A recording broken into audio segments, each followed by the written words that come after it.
Eu sempre tive muita curiosidade a respeito de como os desenvolvedores de jogos antigos lidavam com todas as limitações que existiam na época onde jogos como Super Mario World e Sonic estavam no auge. Pensando nisso, eu resolvi no vídeo de hoje trazer um tipo de conteúdo de veras diferente, onde a minha ideia foi tentar criar um programa que rodasse diretamente no hardware original do meu Mega Drive. Então, se você ficou curioso e quiser acompanhar um pouco de como eu fiz o port de um emulador de uma arquitetura antiga que é capaz de rodar dentro do Mega Drive, vem comigo. Então, antes de mais nada, como eu disse anteriormente, o motivo desse vídeo surgiu de uma ideia que já passava pela minha cabeça há muito tempo, que era de explorar a forma como eram desenvolvidos os jogos para os videogames, mais precisamente ali da década de 90, já que devido às limitações de hardware impostas naquela época, os programadores precisavam estar ali escovando até o último bit para conseguir entregar um jogo que fosse jogável, com uma boa fluidez e com uma alta qualidade. E de fato, esses verdadeiros heróis aí da computação conseguiam fazer isso com uma maestria muito grande, uma vez que esses jogos são aí lembrados e jogados até hoje por mais das diversas gerações que a gente tem. E foi mais ou menos aí nessa exploração geral que eu conheci o SGDK, ou Sega Genesis Developer Kit, que é basicamente um kit de desenvolvimento que te facilita a desenvolver jogos para o Mega Drive e que inclusive você consegue rodar no hardware original e você consegue desenvolver esses jogos utilizando basicamente a linguagem C. Você não precisa lidar diretamente com assembly como os desenvolvedores antigamente precisavam estar lidando. Então, com a faca e o queijo na mão, eu resolvi começar a programar de forma frenética nessa maravilha de ambiente de desenvolvimento. Só que tinha um porém, eu sou uma negação em desenvolver jogos. E esse é um bom exemplo de uma tentativa frustrada de fazer um jogo, onde basicamente a ideia foi tentar fazer um Flappy Bird, só que para manter o passarinho no ar, você tinha que basicamente adquirir uma tendinite de tanto apertar o botão de subir. Então eu parei um pouco, repensei um pouco a ideia e cheguei mais ou menos à seguinte conclusão. E se ao invés de fazer um jogo, eu tentar pegar um emulador que já existe para um videogame mais antigo, um computador mais antigo, e tentar rodar esse emulador no hardware do meu videogame. E foi mais ou menos a partir dessa ideia aí que vocês estão vendo aí no vídeo o emulador rodando no emulador do Mega Drive. Esse emulador ou interpretador para os mais íntimos se trata do Chip 8. Esse carinha surgiu mais ou menos aí na década de 70 e tinha como foco máquinas mais antigas, como o Cosmac VIP, que possuía aí os seus incríveis 4 KB de memória RAM e um processador que rodava aí a uma taxa de 1.76 MHz.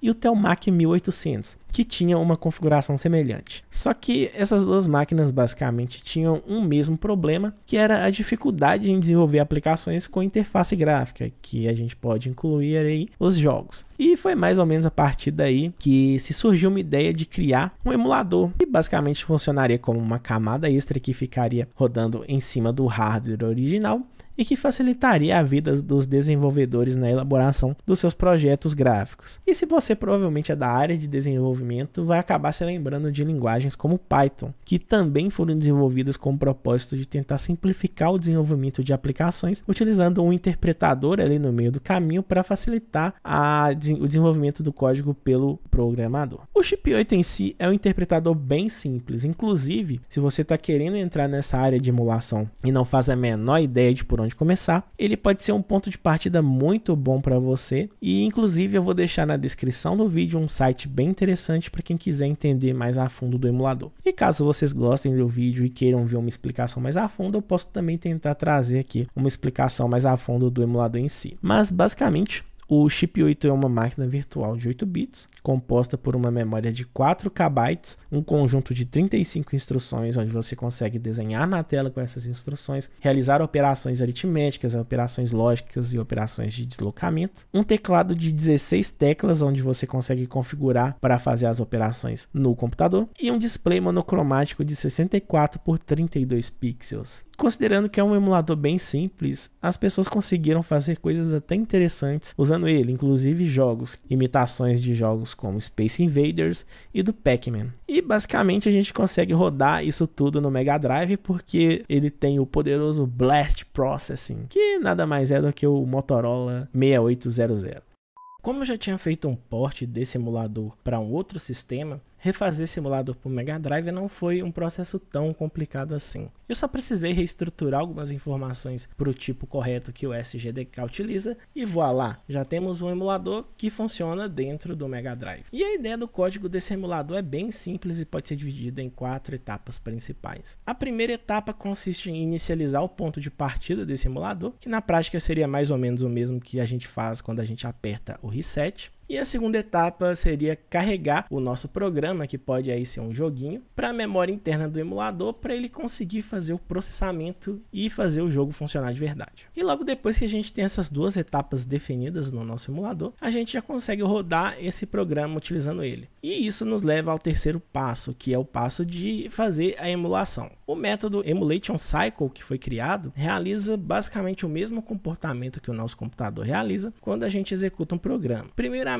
ele busca na memória a instrução que precisa ser executada, logo em seguida determina que tipo de instrução é aquela, e com o tipo de instrução em mãos, ele executa essa operação na máquina virtual, que no caso do chip 8 se divide em um conjunto de 35 tipos de operações. E por fim, mas não tão menos importante, temos o passo responsável por desenhar as informações na tela. E para ser sincero, essa foi a etapa mais complicada do projeto, pelo fato de que o Mega Drive possui uma forma muito peculiar de desenhar as informações na tela. Bem diferente das aplicações modernas, onde você simplesmente utiliza algum método de desenho e a informação simplesmente brota na sua tela como num passe de mágica. Só que no Mega Drive o negócio funciona de um jeito um pouquinho diferente, ou seja, todos os objetos que você tem, imagens que vão ali de alguma forma ser desenhadas na tela, precisam ser construídas utilizando um formato de tile. Um tile ou tijolo, para os mais íntimos, é composto por um bloco de 8 por 8 pixels e cada um desses blocos será responsável por formar a imagem que você vê. Então imagina que você tem um sprite do Sonic, esse sprite vai ser dividido em blocos de 8 por 8 pixels e o agrupamento desses blocos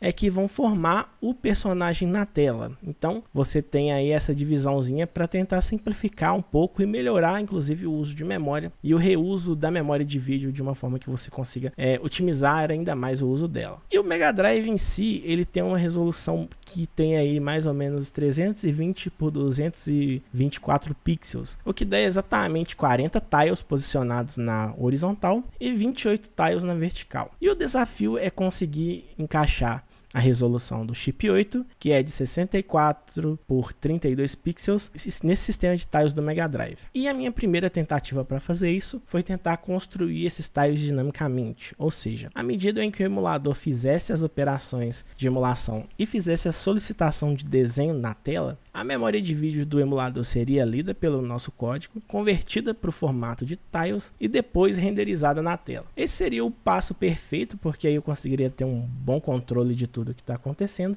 Só que para minha surpresa isso não funcionou bem, já que basicamente para você fazer o desenho das informações na tela, você precisa fazer um passo antes de mostrar essa informação, que é fazer uma cópia de todos os blocos que você precisa renderizar naquele momento, da memória RAM do videogame para a memória de vídeo do videogame, que seria mais ou menos ali como se fosse a memória da GPU do videogame. E só depois disso você consegue mostrar essas informações na tela. E ter que fazer essa cópia de dados de um lado para o outro é um negócio que gasta muito tempo de processamento e isso degrada tanto o desempenho do emulador como degrada o desempenho da aplicação como um todo, já que eu precisava fazer essa cópia de dados de um lado para o outro a todo momento. Então, considerando esses pontos, eu repensei um pouco a estratégia e pensei na seguinte solução. E se ao invés de gerar os tiles dinamicamente, eu construísse blocos pré-fabricados de tiles, que já estariam carregados na memória de vídeo, e eu só ia mostrar esses blocos caso a memória de vídeo do emulador informasse que aquele pixel deveria ser desenhado na tela ou não. E foi mais ou menos essa aí a estratégia que eu utilizei para poder mostrar essas informações em tempo real.